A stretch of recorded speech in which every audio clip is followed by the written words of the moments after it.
Yes people, good morning, good afternoon, good evening all of you. कैसे हैं आप लोग? होप आप लोग अच्छे होंगे। मैं बता दूं, मैं भी अच्छा हूं।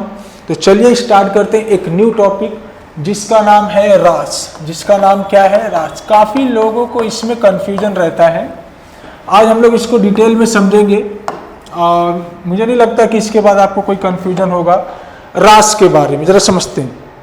रास का फुल फॉर्म होता है रेनिन। क्या होता है? Renin angiotensin aldosterone system. क्या होता है? Renin angiotensin aldosterone system. अब इस सिस्टम में हम लोगों को पढ़ना है कि what is renin angiotensin aldosterone system. तो इसके बारे में डिटेल में समझेंगे। आखिरकार ये बॉडी में होता ही क्यों है और इसके पीछे क्या रीजन है कि क्यों हो रहा है, तो सारी चीजों को हम लोग समझने की कोशिश करेंगे। ठीक है, देखिए, कभी भी जैसे ही बॉडी का ब्लड प्रेशर, ठीक है, जैसे ही किसी बंदे का ब्लड प्रेशर डिक्रीज होगा, है ना, मान लीजिए किसी का भी ब्लड प्रेशर कभी भी डिक्रीज हो जाता है, तो ब्लड प्रेशर जैसे ही डिक्रीज होता है तो हमारी बॉडी सेल्फ से क्या करती है? एक सिस्टम स्टार्ट करती है जिसको हम लोग बोलते हैं रास, है ना। अब ये रास जो है लॉन्ग टर्म सिस्टम है। कैसा है? लॉन्ग टर्म के लिए हमेशा होते रहता है। ठीक है, तो ये सिस्टम हमेशा होते रहता है। अब क्या होने वाला है? जैसे ही बॉडी का ब्लड प्रेशर डाउन हुआ, है ना, हो जाता है कभी भी बॉडी का ब्लड प्रेशर डाउन, तो जैसे ही ब्लड प्रेशर डाउन होगा तो हमारे बॉडी के जो इंपॉर्टेंस ऑर्गन है ना, जो बहुत ही इंपॉर्टेंट काम करने वाले ऑर्गन है, उन सब में क्या हो जाता है? डिस्टर्बेंस आ जाता है।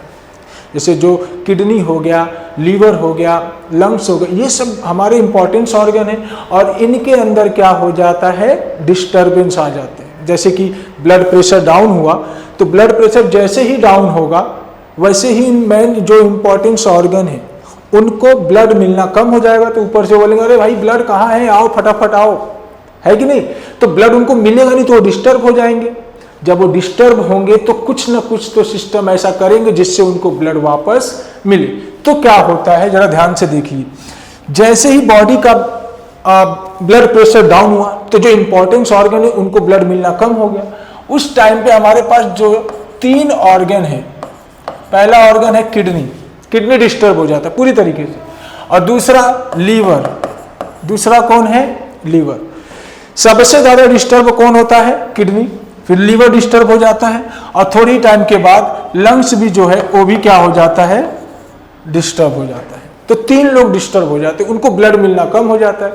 अब क्या होता है? ये जो किडनी है, किडनी आपने देखा है कैसा होता है? किडनी जस्ट हम लोग शेप की बात करें तो थोड़ा कुछ इस तरीके से किडनी होता है। अरे देखा ही होगा ना आपने, है ना। लीवर तो जानते ही, अरे लीवर बहुत बड़ा ऑर्गन है, लीवर। लंग्स भी हमने देखा है, लंग्स, अरे देखा है कि नहीं? ऐसे कुछ ड्रॉ कर लेते हैं, है ना, लंग्स। तो क्या होता है? जैसे ही इनके पास ब्लड का सप्लाई होना कम हुआ, ये जो किडनी है ये रिलीज करता है एक हार्मोन जिसको हम बोलते हैं रेनिन। क्या बोलेंगे? रेनिन। और रेनिन के बाद जैसे ही लीवर क्या सीक्रेट करेगा? एक एंजाइम जिसको बोलते हैं एंजियोटेंसिनोजेन। ठीक है, मतलब जैसे ही डिस्टर्ब ब्लड प्रेशर डाउन हुआ, ब्लड प्रेशर डाउन होते ही किडनी ने क्या सीक्रेट किया? रेनिन। लीवर ने क्या सीक्रेट किया? एंजियोटेंसिनोजेन। और लंग्स ने क्या सीक्रेट किया? एक एंजाइम जिसका नाम होता है ACE। ACE यानी कि इसको हम लोग बोलते हैं एंजियोटेंसिनोजेन कन्वर्टिंग एंजाइम। यहां तक बात समझ में आ गई? जैसे ही बॉडी का ब्लड प्रेशर डिक्रीज होगा वैसे ही हमारे बॉडी के 3 इंपॉर्टेंट ऑर्गन जो डिस्टर्ब हो जाते हैं और डिस्टर्ब होते ही वो क्या करते हैं? कुछ न कुछ रिलीज करते हैं। तो किडनी क्या सिक्रेट करता है, रेनिन, और लीवर क्या सिक्रेट करता है, एंजियोटेंसिनोजेन एंजाइम, और ये लंग्स क्या सिक्रेट करेगा, एंजियोटेंसिनोजेन एंजाइम कन्वर्टिंग एंजाइम। तो तीनों क्या करेंगे, ये सारी चीजों को कहां पर सिक्रेट करेंगे, ब्लड स्ट्रीम पे। कहां डाल देंगे, ब्लड स्ट्रीम पे, ठीक है। अब ये सब के सब आ गए ब्लड के अंदर, इधर से किडनी अपना रेनिन छोड़ दिया, इधर से लीवर ने डाल दिया, और इधर से लंग्स ने अपना एंजाइम डाल दिया। सब के सब कहां पर आ गए हैं, ब्लड के अंदर। अब सब के सब जैसे ही ब्लड में आएंगे तब अंदर क्या होगा मैकेनिज्म, वो देखते हैं। ये जो हमारे पास एंजियोटेंसिनोजेन है, ये जो एंजियोटेंसिनोजेन है, इससे बनता है एंजियोटेंसिन। क्या बनता है, एंजियोटेंसिन 1, ठीक है। एंजियोटेंसिनोजेन से क्या बनता है, एंजियोटेंसिन 1। और ये बनता कब है, जब इसके साथ रेनिन रिएक्ट करेगा तो, ठीक है। एंजियोटेंसिनोजेन के पास रेनिन आएगा तो रेनिन इसको किस में कन्वर्ट कर देता है, एंजियोटेंसिन 1। एंजियोटेंसिन हमारे लिए उतने काम का होता नहीं, तब क्या होगा, ये एंजियोटेंसिन फिर से कन्वर्ट हो जाता है एंजियोटेंसिन 2 में। किस में कन्वर्ट हो जाता है, एंजियोटेंसिन 2 में, ठीक है। यहां तक बात समझ में आ गई।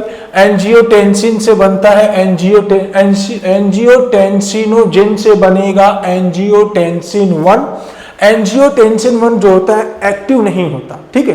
तो ये क्या होता है, किस में कन्वर्ट हो जाता है, एंजियोटेंसिन 2 में।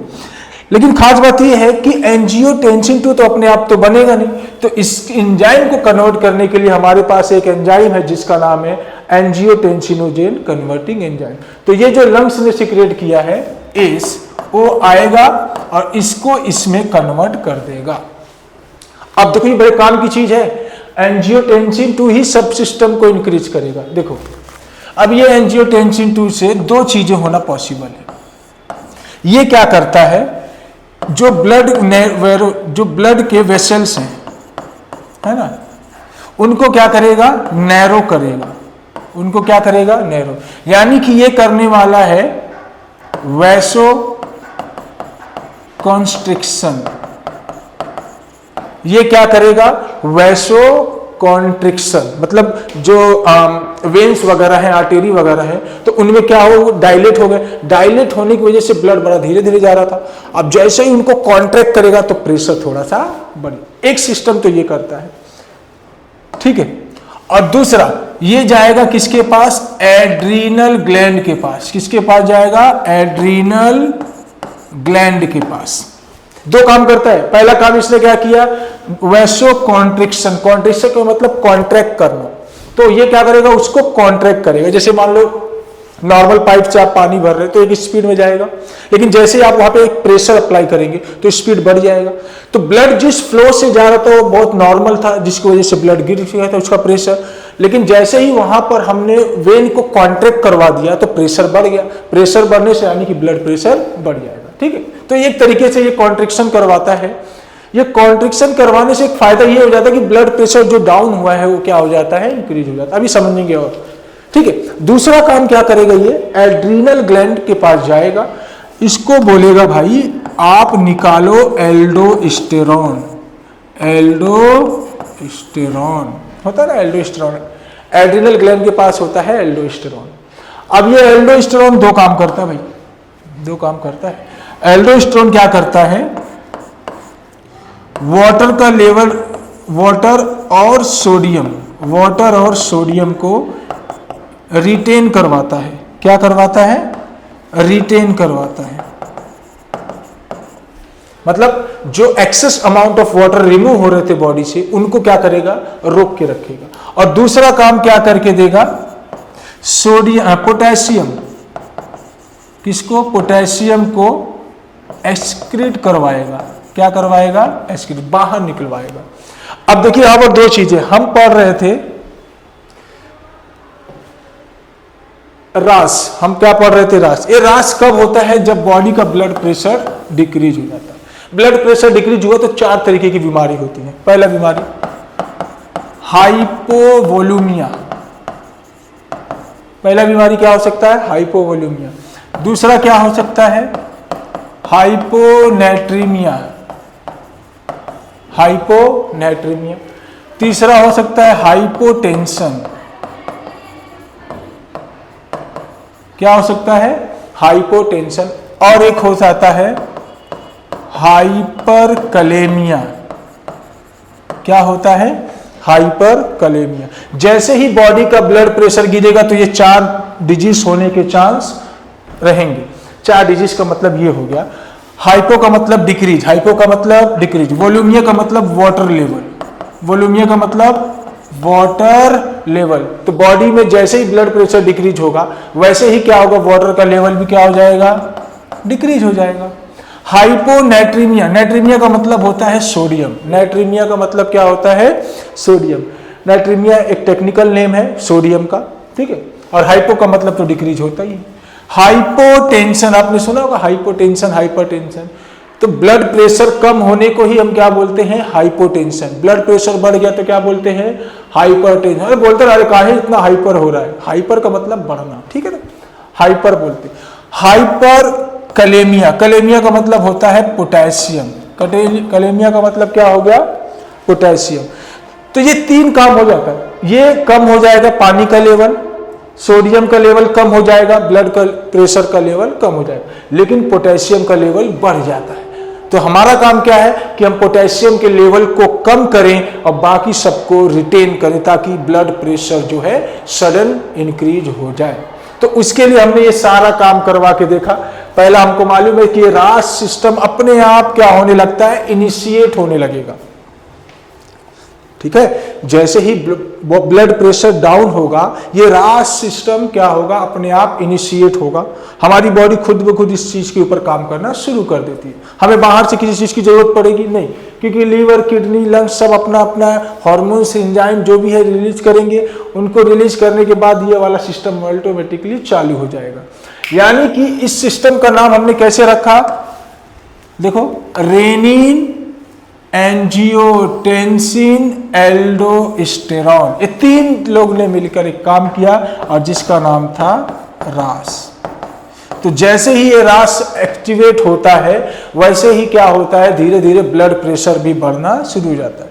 लेकिन हाँ ये है कि ये कुछ लिमिटेड टाइम के लिए हो सकता है। मतलब एकदम सडनली बहुत ज्यादा ब्लड प्रेशर अगर गिर चुका है तो उसके लिए तो फिर सलाइन वगैरह ही चढ़ाना पड़ जाएगा, या तो फिर कुछ टेक्निकल मेडिसिन वगैरह देकर ही इंक्रीज करते हैं। हाँ ये बोल सकते हो कि जैसे ही कभी कभी होता है ना कि किसी टेंशन की वजह से या कोई न्यूट्रिशन की डिफिशियंसी की वजह से बॉडी का ब्लड प्रेशर डाउन हो जाता है। जैसे गर्मी के महीनों में अक्सर आप देखोगे लोग पानी कम पीते हैं, न्यूट्रिशन कम लेते हैं, है ना। तो बहुत सारी चीज़ें ऐसी होती हैं जिसकी डेफिशिएंसी की वजह से ब्लड प्रेशर ऑटोमेटिकली लो हो जाता है। ब्लड प्रेशर लो होने का मतलब हो गया कि ब्लड का वॉल्यूम थिक हो गया, ब्लड में पानी की डेफिशिएंसी आ गई। तो पानी की डेफिशिएंसी आ गई तब ब्लड क्या हो गया? क्लॉट होना, मतलब ब्लड क्या है? गाढ़ा हो जाता है, तो जिसकी वजह से ब्लड प्रॉपर फ्लो नहीं कर पाता, है ना। तो कभी ये नॉर्मल है कि ब्लड प्रेशर कभी भी कम हो सकता है अगर न्यूट्रिशन नहीं मिल रहा है तो due to insufficient amount of nutrition और water intake it can be blood pressure decreases. But ये सिस्टम लॉन्ग टर्म के लिए होता है। आप बोलेंगे कि मतलब ये क्या कभी भी हो जाता है? नहीं, जैसे कि लॉन्ग टर्म के लिए हमारी बॉडी हमेशा करके लेती है ना, हमेशा होते रहते। बट ज्यादा इसका अगर दिक्कत होगा तो बाहर से दवा लेना ही पड़ता है। अच्छा, ये सिस्टम को हम लोग क्या करते हैं? ये क्या किया? लो ब्लड प्रेशर को यहां से क्या किया? बढ़ा दिया। अब आप देखेंगे जितने लोग ये हाइपरटेंशन वगैरह की दवाई खाते हैं, है ना, डाययूरेटिक्स की मेडिसिन खाते हैं, है ना, हाइपरटेंशन की हो गया डाययूरेटिक, तो वो सब दवा क्या करते हैं? इनको रोक देते हैं। किनको रोक देते हैं? इनको, क्योंकि ये ही तो बढ़ा रहे ना। एसी ही क्या कर रहा है? ब्लड प्रेशर को बढ़ा रहा है। वैसे कॉन्ट्रिक्शन बोले तो ब्लड प्रेशर इंक्रीजेस। तो वो जो दवा खिलाते हैं ना नॉर्मली जो हाइपरटेंशन के पेशेंट होते हैं, तो उनके अंदर ये जो सिस्टम चल रहा है ना, एसी वाले एंजाइम को रोक देगा। कोई दवा ऐसे होंगे जो ये ब्लड एंजियोटेंसिन 2 ही नहीं बनने देंगे, है ना। तो ये सारी सिस्टम को देख के लोग हाइपरटेंशन वाली दवा चलाते हैं। तो नॉर्मली एक बात सिंपल सी है कि जब कभी भी ब्लड प्रेशर बॉडी में डिक्रीज होगा तो 3 लोग क्या होने वाले हैं, डिस्टर्ब होने वाले हैं। कौन कौन? किडनी, लीवर और लंग्स। किडनी रिलीज करेगा रेनिन, लीवर रिलीज करेगा एंजियोटेंसिनोजेन और लंग्स रिलीज करेगा एंजियोटेंसिन कन्वर्टिंग एंजाइम, है ना। तो ये सारी चीजें हमने ऑलरेडी देख चुका है, ठीक है। तो ये छोटा सा लोगों को डाउट था कि भाई क्या होता है रास वगैरह, तो हमने शायद इसको अच्छी तरीके से समझा, ठीक है। कुछ ज्यादा कॉम्प्लिकेटेड नहीं है, जस्ट आप एंजाइम्स का नाम याद रखिए और कैसे क्यों होगा इसके बारे में याद रखिए, और जब होगा तो ये सारे डिजीज होंगे तभी होगा। तो जब ये सारी चीजें होंगी बॉडी में तब रास सिस्टम अपने आप इनिशिएट होगा, ठीक है। तो यही था आज का हमारा टॉपिक और मिलते हैं अगले वीडियो में। तब तक के लिए पढ़ाई करते रहिए। Thank you very much.